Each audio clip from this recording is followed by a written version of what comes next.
Among the most iconic Hollywood actors of all time, Walter Brennan deserves special mention. He was nominated for and won 3 Best Supporting Actor awards.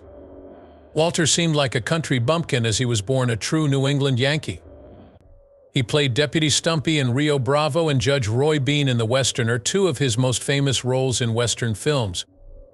Fans all over the globe hold Walter in high esteem because of the clever way he portrayed his many film characters.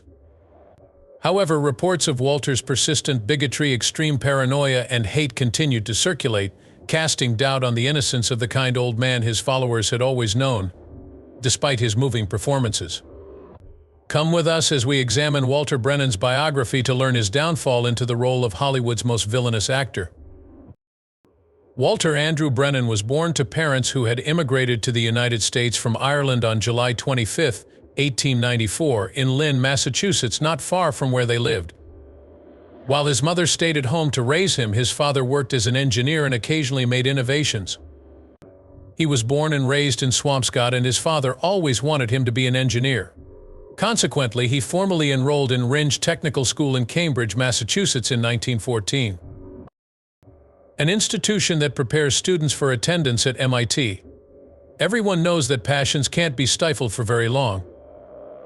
At the age of 15, Walter began performing in school plays and the amateur acting group Vaudeville Productions while he was a student at Rindge Technical High School. According to him, I breezed through all of my required courses, but my attention kept wandering to my acting club, an extracurricular activity I had always wanted to participate in. The problem was that I was at a loss as to how to convey to my father my preference for spitting lines over creating stress curves. However, this problem was resolved when the U.S. entered World War I. When Walter was just 16 years old, he joined the United States Army and spent 2 years serving in France as a soldier in the 101st Field Artillery Regiment. One fatal day in war, Walter was wounded when mustard gas attacked his vocal cords. It may have been for the best, since it gave him his distinctive high-pitched voice. He was released from the Army and went back to the United States after he got over the accident. Here he began his career in journalism in Boston, namely in the field of finance. Along with his other jobs, he dug ditches, was a bank messenger, and a lumberjack. He quickly settled on real estate as his primary area of interest. He became wealthy thanks to this new venture. But the real estate crisis of 1925 caused him to lose everything. He made preparations to relocate to Guatemala with the intention of becoming a pineapple grower. When his co-worker overheard his sales pitch and thought it was great, she suggested he try his hand at becoming a $7.50-a-day extra in Hollywood films. Maybe this reignited his dormant passion for performing, and he finally worked up the nerve to share his ambitions with his family and Ruth Wells, his fiancée. Hearing this made no one happy but the Wells family in particular. His father-in-law was adamantly opposed and declined to bestow his blessing on their union. But it wasn't going to stop them from tying the knot, and they set sail for California the day after. He said that although their ancient touring automobile did rather well under normal conditions, the quality of its shielding was cause for concern. And very strong wind lifted the driver's seat area during a thunderstorm, causing the top to flap and the side curtains to come loose. Despite the occurrence, Walter's new wife remained remarkably unscathed.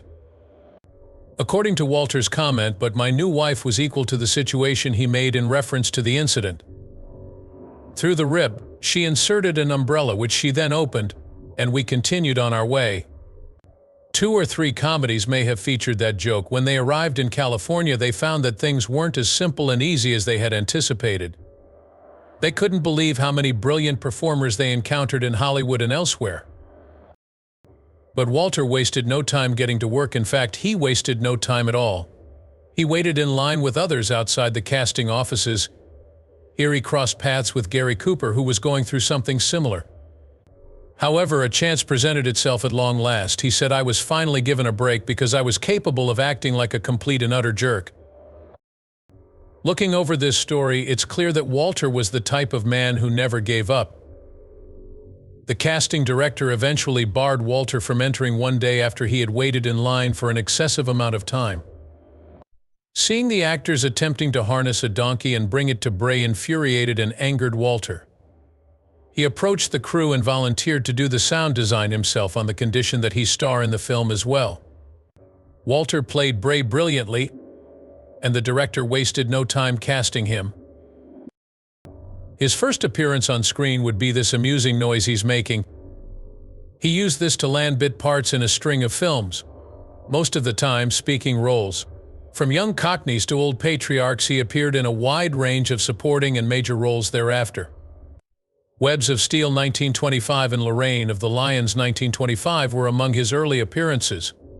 One of these features Richard Thorpe, who discovered Walter and repeatedly utilized him as an extra.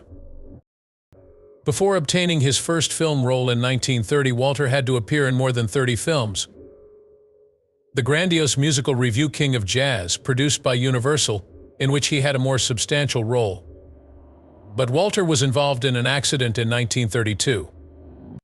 It was supposedly while filming an action flick that he lost a few teeth.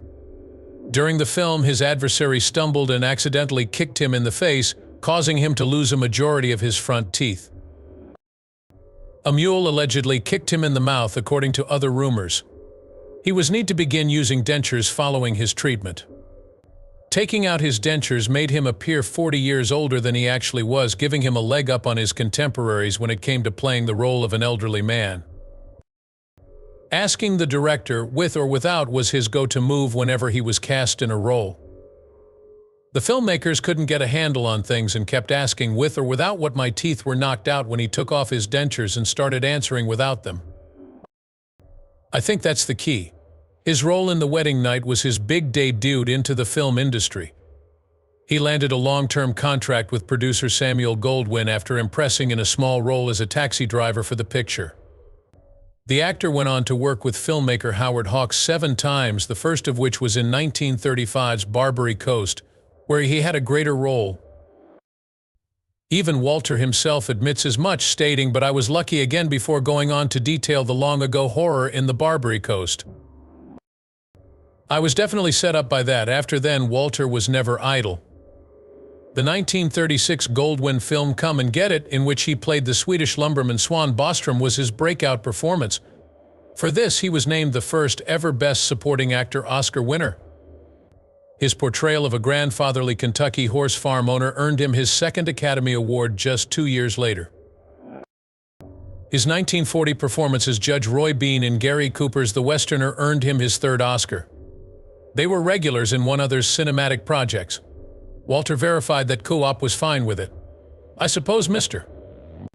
Brennan remarked, "We collaborated heavily thereafter, and he was among the first to offer his congratulations when I won my 3rd Oscar for that role. Curiously peculiar.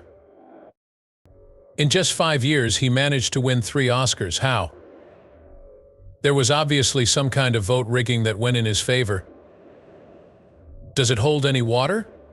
Now let's get down to brass tacks.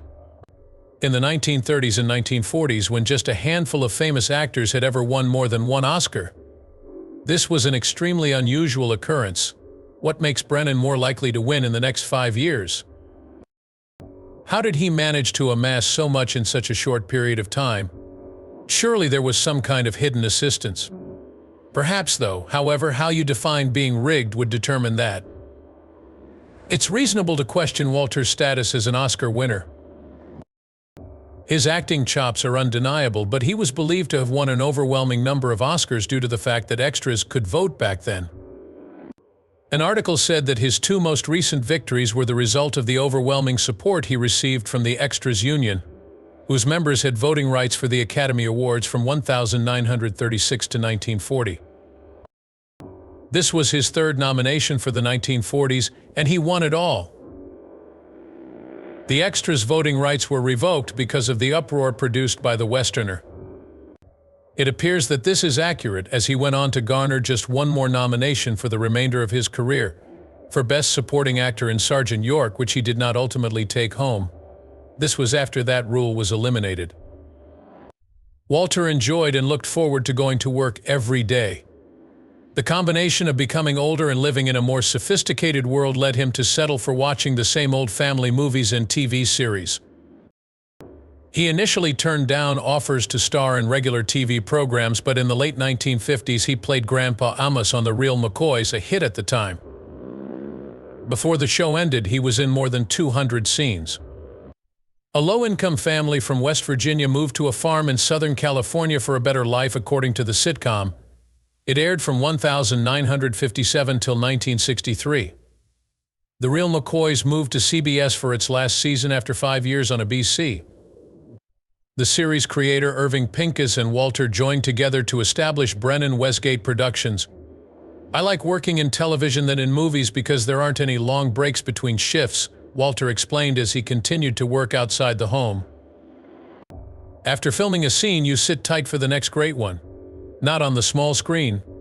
Most of the year you'll be spending your days at the office. Personally, I enjoy that. The anticipation of starting on Monday morning builds to a fever pitch by Sunday night. I wish more people felt this way about their work." In keeping with his beliefs, he appeared as a guest star on shows including the Ford Television Theater Cavalcade of America, the Ethel Barrymore Theater, the Lux Video Theater, the Schlitz Playhouse, and Screen Directors Playhouse. In the 1956 episode of Dick Powell's Zane Grey Theater titled Vengeance Canyon, he also portrayed the role of the elderly outlaw Joe. His role as a musical judge on the ABC series Jukebox Jury spanned 1953 to 1954. Gunpoint 1955 and Rio Bravo 1959, in which he co-starred with John Wayne and Dean Martin, were among his subsequent film appearances. Walter even began lending his voice to animated projects after his success with The Real McCoys. He tried his hand at singing and was included on multiple albums. His most popular song, Old Rivers, was about a retired farmer and his trusty mule. Featuring John H. Glenn's epic ride on the other side, it was released as a single in 1962 by Liberty Records. Brennan, who was 67 years old at the time, became the oldest living individual to have a top 40 success with Old Rivers, which peaked at number 5 on the U.S. Billboard list, with 68 years of age. On November 17, 1962, Walter once again made it into the top 40 with Mama Sang a Song. Walter was the lead in Shootout at Big Sag, a 1962 film produced by Brennan Productions. He played the role of a nasty river pirate in the 1963 epic How the West Was Won, produced by MGM. Walter persisted in standing up for what he believed in, even though he was far older than his contemporaries and had long since given up on the daily grind. Walter claimed to be a Roman Catholic, for instance. This fact, however, remained hidden from him. Instead of just declaring "I'm too old to not be a religious fella," it would seem that we are losing ground on an issue for which many gave their lives. However, it is known that he delivered a statement at the 1964 Project Prayer event, which was held at the Shrine Auditorium in Los Angeles and attracted more than 2,500 people. Eliminating school prayer, in his view, heralds the apocalypse and the nation's downfall. Which fellow actor Anthony Isley spearheaded was to write numerous letters to Congress asserting the right to school prayer, a practice that had been deemed unconstitutional by the Supreme Court in 1962 and 1963 on the grounds that it ran counter to the First Amendment's Establishment Clause. Walter had a supporting role in the 1965s alongside Brendan DeWide, and he was also active in the activist movement. From 1967 until 1969, he was a star of The Guns of Will Sonnet, another ABC serial. In the 2-season series, he portrayed a father looking for his son, a gunfighter. He went on to star in other films before returning for the second season of the 1969-1971 CBS comedy To Rome with Love. He co-starred with John Forsythe. Despite making multiple guest appearances on Alias Smith and Jones, this was his final television series in which he was a permanent cast member. In 1973, he began acting in Disney's Herbie Rides Again, but his health quickly declined and he was eventually replaced. Directed by Joseph Kane and released in 1975, Western Smoke in the Wind was his final film appearance. The stories were terrible, with the exception of his career and his fundamental principles. We will now examine a few of Walter's actions that led to the adverse judgment that he was racist and anti-civil rights. During the 1960s, Brennan held the firm belief that anti-war and civil rights activists were plotting with foreign communists. When word reached Walter that Martin Luther King Jr. had been assassinated, he reportedly rejoiced with joy. Whoever would take pleasure in another human being's demise, regardless of whether you held the same or different opinions, must be a cold-hearted monster. It was horrible to celebrate another person's brutal murder, as most would agree. He thought that activists were nothing more than pawns acting in accordance with the globalist Marxists' plans. On his recorded interviews from that period, he expresses his distaste of these theories of conspiracies. During one of his interviews, he blamed the black Americans who ought to have been happy with their lot for the riots in Newark and Watts as well as the demonstrations in Birmingham, Alabama.